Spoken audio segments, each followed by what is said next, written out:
Assalamualaikum warahmatullahi wabarakatuh. Halo semuanya, gimana kabarnya hari ini?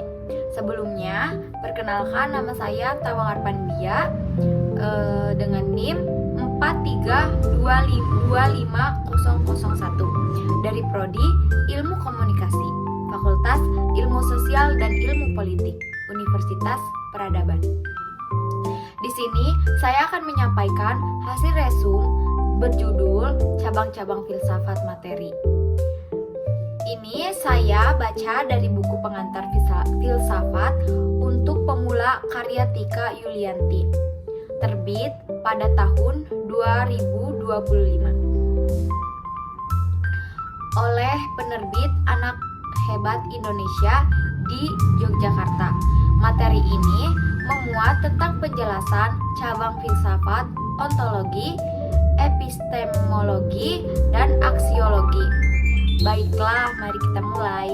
Yang pertama, filsafat adalah sebuah disiplin ilmu mendalam yang berupaya untuk memahami berbagai aspek kehidupan dan realitas. Dalam studi filsafat, terdapat berbagai cabang yang masing-masing memiliki fokus dan pendekatan yang berbeda, tetapi saling berhubungan satu sama lain. Faktanya, tujuan utama berfilsafat adalah menemukan kebenaran sejati. Ketika kebenaran ini disusun secara sistematis, terbentuklah sistematika filsafat. Sistematika filsafat ini dibagi menjadi 3 cabang utama, yaitu teori hakikat atau ontologi, teori nilai atau aksiologi, dan teori pengetahuan atau epistemologi. Seorang filsuf penting bernama Immanuel Kant memberikan kontribusi besar dalam merumuskan pernyataan mendasar tentang ontologi atau berkaitan dengan eksistensi, epistemologi atau berhubungan dengan cara kita memperoleh pengetahuan, dan aksiologi yang berkaitan dengan nilai-nilai dan etika. A. Ontologi. Ontologi berasal dari kata Yunani ontos yang memiliki arti keberadaan dan logos yang berarti ilmu atau kajian. Ontologi adalah kejadian tentang keberadaan segala sesuatu, baik benda fisik maupun abstrak. Ontologi merupakan kajian filsafat klasik yang sudah ada sejak zaman Yunani kuno. Objek ontologi pun bersifat universal, tidak terbatas pada suatu perwujudan tertentu, melainkan mencakup seluruh realitas dalam berbagai wujudnya.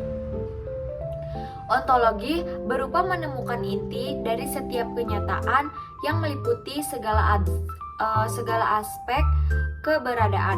Sebagai bagian dari filsafat, ontologi sering kali sulit dipahami jika dipisahkan dari bidang-bidang lain seperti filsafat manusia, alam, pengetahuan, moral, dan sosial. Oleh karena itu, ontologi dianggap sebagai cabang filsafat yang paling kompleks. 1. Hakikat kebenaran. Apa itu kebenaran? Menurut kata-kata terkenal Aristoteles 350 sebelum Masehi mengatakan bahwa sesuatu yang ada itu tidak ada, atau bahwa sesuatu yang tidak ada itu ada adalah salah sementara mengatakan bahwa yang ada itu ada dan yang tidak itu tidak ada adalah benar. 2. Ontologi dan hakikat kebenaran. Ontologi dan kebenaran merupakan 2 konsep fundamental yang saling terkait karena keduanya berhubungan dengan cara kita memahami keberadaan dan realitas, meskipun ontologi lebih berfokus pada yang ada atau keberadaan, sedangkan kebenaran lebih berfokus pada kesesuaian dan kenyataan. 2. Kaitan ontologi dan hakikat kebenaran.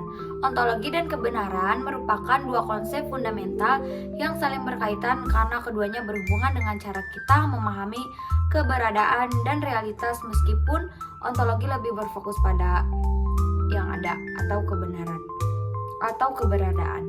Sedangkan kebenaran lebih berfokus pada kesesuaian dan kenyataan keduanya saling berinteraksi dalam membentuk pandangan kita mengenai dunia. Berikut keterkaitan ontologi dan kebenaran. A.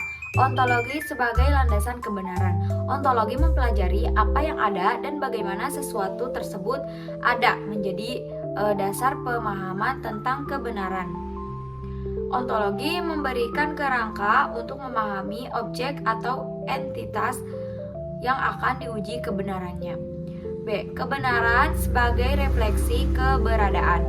Dalam beberapa pandangan ontologis, kebenaran dianggap sebagai pengungkapan atau refleksi dari apa yang ada. Misalnya, dalam fenomenologi yang dikembangkan oleh Edmund Husserl, kebenaran berkaitan dengan bagaimana suatu entitas terungkap atau dipersepsikan oleh subjek. 3. Ontologi dan metafisika. Ontologi dan metafisika adalah dua cabang utama dalam filsafat yang saling berkaitan karena keduanya membahas tentang realitas dan keberadaan, meskipun serupa keduanya memiliki fokus yang berbeda. B. Epistemologi. Istilah epistemologi berasal dari bahasa Yunani, yaitu kata episteme yang berarti pengetahuan dan logos yang berarti ilmu. Secara harfiah, epistemologi diartikan sebagai ilmu pengetahuan dan konteks filsafat. Istilah ini merujuk pada studi mengenal kepastian dalam pengetahuan manusia. Epistemologi merupakan kajian filsafat yang membahas mengenai ilmu atau pengetahuan, dari mana dan bagaimana pengetahuan itu diperoleh, serta ruang lingkup pengetahuan tersebut. Epistemologi seringkali dikaitkan dengan ontologi dan aksiologi untuk mempertimbangkan bagaimana cara memperoleh pengetahuan kebenaran berdasarkan aspek ontologi dan aksiologi setiap ilmu. Kajian ini juga berlandaskan kepada pengetahuan logika, etika, estetika, dan bagaimana prosedur ilmiah yang tepat untuk mendapatkan kebenaran ilmiah. Objek material epistemologi adalah pengetahuan manusia beserta sumber-sumbernya, sedangkan objek formal epistemologi adalah kapasitas atau keyakinan dalam pengetahuan tersebut. 1. Definisi pengetahuan. Pengetahuan adalah konsep utama dalam epistemologi tradisional, akan tetapi pertanyaan dasar yang muncul adalah apa itu pengetahuan. Pertanyaan ini menjadi titik awal yang segala sesuatu yang kita ketahui, pedoman untuk mempertindak dan hasil dari penghindaran terhadap apa yang telah terjadi. Pengetahuan tumbuh dengan waktu yang disesuaikan dengan pengalaman kita sendiri. Maka dari itu, pengetahuan dalam istilah luas yang mencakup berdasar berbagai makna yang saling terkait. Extel 2021 mengungkapkan bahwa pengetahuan terdiri dari beberapa jenis. A. Pengetahuan keterampilan atau prosedur. Pengetahuan tentang cara melakukan sesuatu, atau misalnya kita tahu cara mengendarai sepeda. B. Pengetahuan akrab, mengenal seseorang atau tempat atau subjek, misalnya Plato mengenal Socrates dan juga sangat mengenal kota Athena. C. Pengetahuan fenomenal, mengetahui seperti apa rasanya memiliki pengalaman tertentu. Misalnya Stella tahu seperti apa rasa stroberi.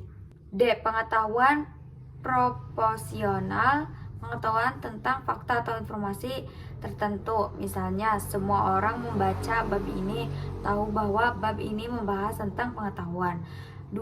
Sumber-sumber pengetahuan. Dalam kehidupan manusia, berusaha menemukan kebenaran dari segala sesuatu yang dipertanyakannya, dalam menentukan mana gagasan yang tepat ataupun tindakan yang tepat. Manusia dapat mengendalikan akalnya untuk mencari kebenaran. Pengetahuan tentang kebenaran ini dapat diperoleh dari berbagai sumber menurut Lemon 1997.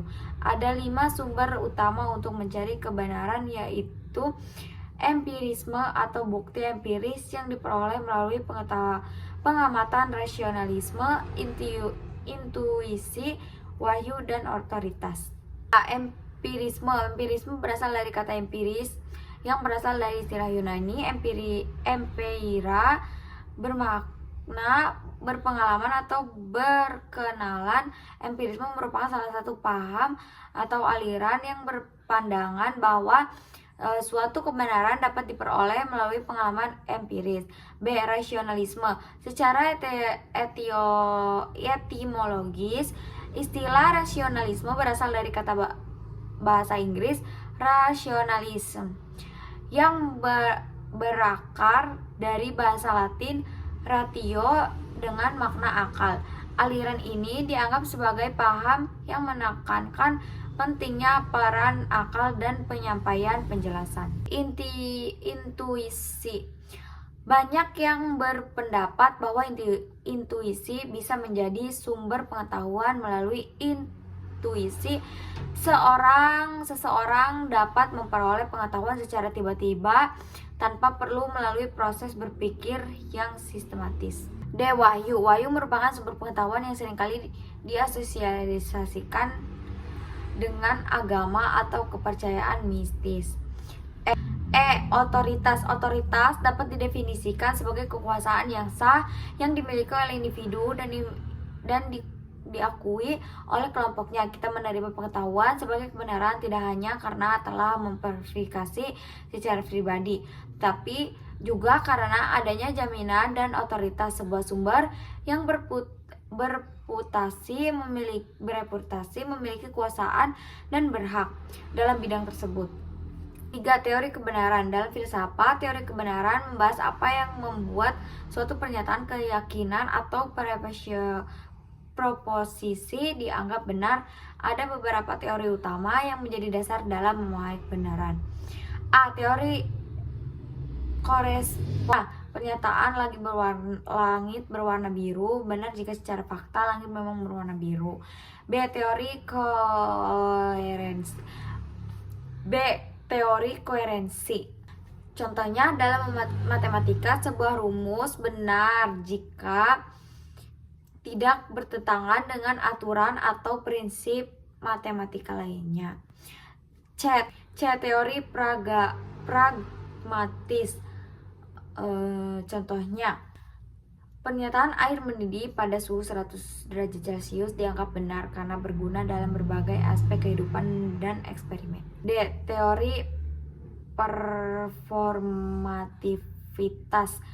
Contohnya, dalam hukum, sebuah janji yang dibuat di bawah sumpah dianggap benar karena memenuhi aturan sosial dan hukum. Teori relativitas. Contohnya, keyakinan religius berbeda-beda antar budaya dan masing-masing dianggap benar oleh penganutnya. Teori konsensus. Contohnya, konsep ilmiah seperti teori gravitasi dianggap benar karena diakui oleh komunitas ilmiah secara luas. C. Aksiologi. Aksiologi adalah istilah dalam bahasa Inggris yang berasal dari gabungan dua kata Yunani, yaitu aksia yang berarti nilai atau harga dan logos yang berarti kata, ucapan, alasan, penjelasan, atau diskursus. Secara etimologis, istilah ini merujuk pada diskusi tentang nilai atau penjelasan mengenai harga. Dari konotasi etimologis ini, aksiologi kemudian berkembang menjadi istilah filosofis yang mengacu pada studi tentang nilai. Dennis 2020. Dalam arti filosofis yang lebih mendalam, aksiologis mempelajari asal, sifat, jenis, dan fungsi dari nilai dan penilaian. Nilai yang dimaksud berfokus pada kegunaan suatu hal untuk kehidupan manusia, nilai yang menarik untuk seseorang, ataupun hal-hal yang disukai atau diinginkan. Cukup sekian dari saya, kurang lebihnya mohon maaf. Terima kasih. Wassalamualaikum warahmatullahi wabarakatuh.